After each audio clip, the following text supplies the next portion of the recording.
Hello students, next देखेंगे हम question number fifth क्या कह रहा है। A vessel is in the form of inverted कोन। ठीक है, अब वेसल समझ रहे हो, इस तरीके के बर्तन बना हुआ है एक, और ये कोन की शेप में दे रखा है। इसकी हाइट दे रखी है आपको 8 सेंटीमीटर।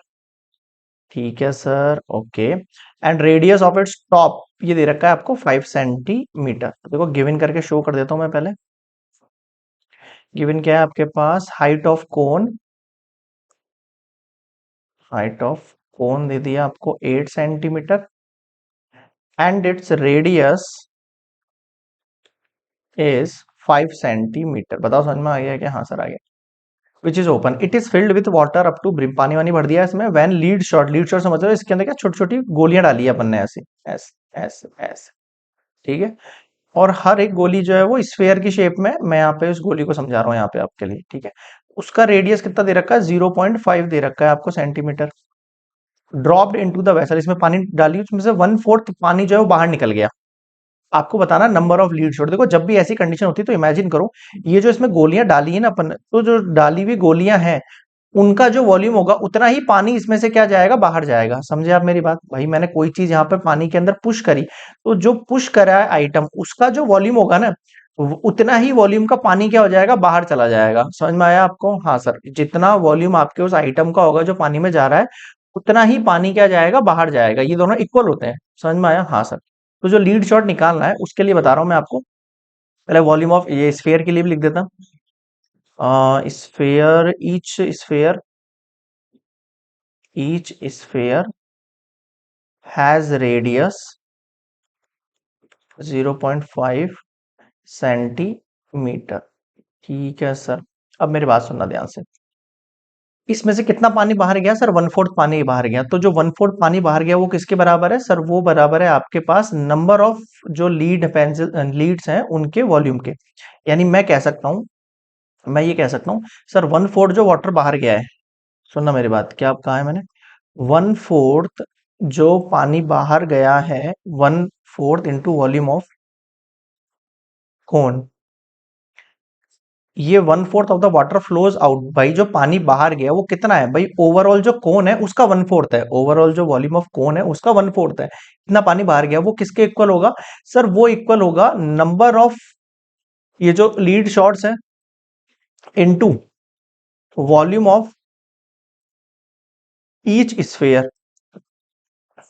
ठीक है sir, number of lead shots को अपन ने एन मान लिया था।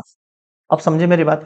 भाई आपको क्या पता है सर, एक स्फेयर का वॉल्यूम तो मुझे पता है, लेकिन कितने स्फेयर है ये नहीं पता, तो मैं उनको एन से मल्टीप्लाई कर दूंगा। अब ये जो नंबर ऑफ लीड शॉट्स है, ये जो पूरा ये जो आ गया ना, इस पूरे का वॉल्यूम है ये जो n into volume of each sphere है, ये इस पूरे लीड शॉट्स का जो है क्या है आपके पास, वॉल्यूम है। ये किसके इक्वल होगा? जितना पानी बाहर जाएगा उसका। और पानी बाहर कितना गया सर? वॉल्यूम ऑफ कोन का 1/4। ठीक है भाई, यहां तो समझ में आ गया। बिल्कुल। अब वॉल्यूम ऑफ कोन कितना है आपके पास सर? वॉल्यूम ऑफ कोन हमारे पास होता है 1/3 पाई आर स्क्वायर एच होता है ये। यहाँ तक समझ में आया? बिल्कुल सर। और वॉल्यूम ऑफ स्फेयर क्या होता है सर? 4/3 पाई आर क्यूब होता है। अब आप एक चीज पे ध्यान देना सर, क्या कि आपके पास जो रेडियस है दोनों में अलग अलग शो करनी है आपको। ठीक है, तो जो कोन है उसकी रेडियस मैं कैपिटल आर मान लेता हूँ, और ये जो है वो स्मॉल आर मान लेता हूँ। तो इस वाले को कोन के लिए मैं आर स्क्वायर शो करूंगा। यहाँ तो बताओ समझ में आ गया क्या? ये चीज क्लियर है अच्छे से? बस ये समझ में आना चाहिए आपको कि जितना आइटम आपका पानी में अंदर जाएगा वो किसके इक्वल होगा, वो नंबर ऑफ वो इक्वल होगा उतना ही पानी के बाहर जाने का। मतलब जितना पानी बाहर गया वो इक्वल है किसके? जो आइटम अंदर गया उसके। तो ये आइटम अंदर गया पानी के, और ये पानी बाहर गया है। समझ में आ गया यहाँ तक? ठीक है, अब देखो नेक्स्ट स्लाइड पे समझाता हूँ मैं चीज आपको। 1/4 कितना था ये? 1/3 pi r square H.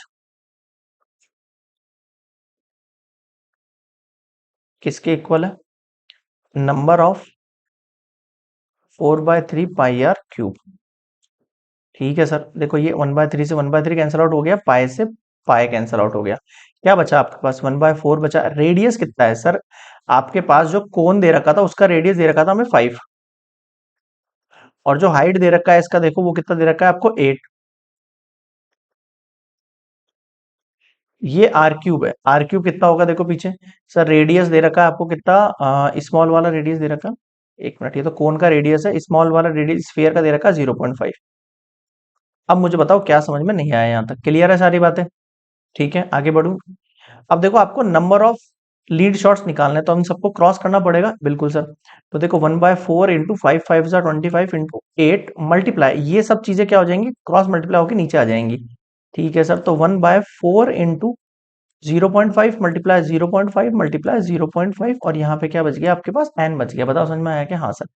Point उड़ाया, पॉइंट उड़ाया, पॉइंट उड़ाया, कितना हो गया ऊपर जाके, 1000 हो गया।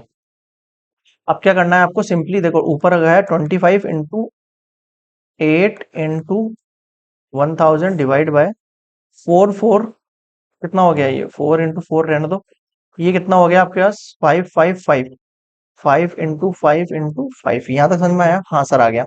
अब देखो 5 5 से कितना होता है 25, तो ये 25 कैंसिल आउट हो गया, बिल्कुल सर हो गया। 5 को 1000 से कट करोगे, 5 2 10, और ये 0 0, 4 2 8 हुआ, और फिर 2 से 4 कटा 2 टाइम, देखो फाइनली क्या बचा आपके पास, 200 डिवाइड बाय 2, किसके इक्वल है, एन के इक्वल है। इसको कट किया आपने, कितना आया, 100 आया आपके पास। ठीक है, तो एन इक्वल्स टू 100 आ गया, बिल्कुल आ गया। तो हम यहाँ पे लिख सकते हैं hence number of lead shots dropped in the vessel, हम कितने ड्रॉप्ड इन द वेसल, हमने कितने लीड शॉट पानी में डाले सर, 100 डाले। कितने डाले भाई, 100 लीड शॉट डाले अपन पानी में, जिसकी वजह से 1/4 जो वाटर है वो पानी के बाहर चला गया है। बताओ समझ में आ गया है क्या? हाँ सर, तो ये हो गया कंप्लीट क्वेश्चन नंबर 5।